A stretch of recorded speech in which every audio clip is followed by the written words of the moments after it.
a tua oferta Ele vai receber e a tua sorte vai mudar.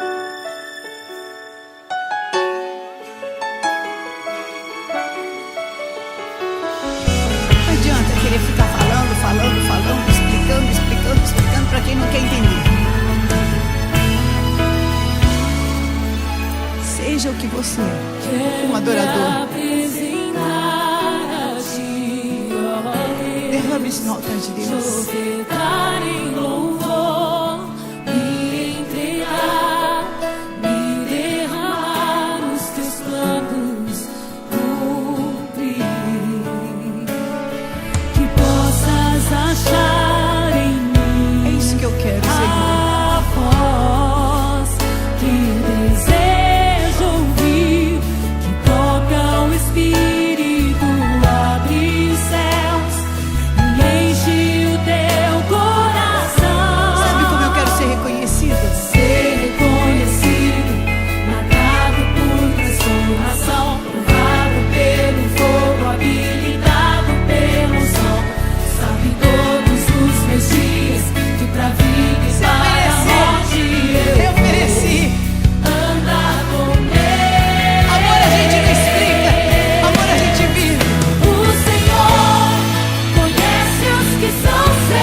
Sabe qual é a minha verdade?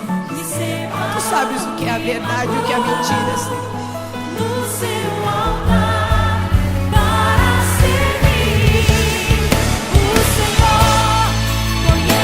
Deus te conhece. Ele vai te justificar.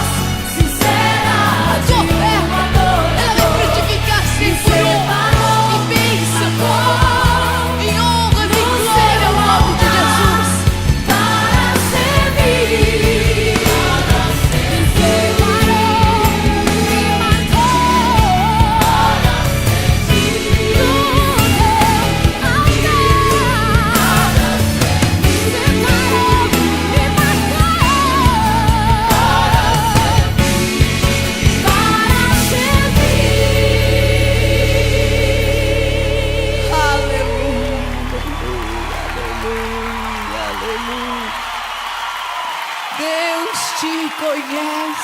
Deus te conhece.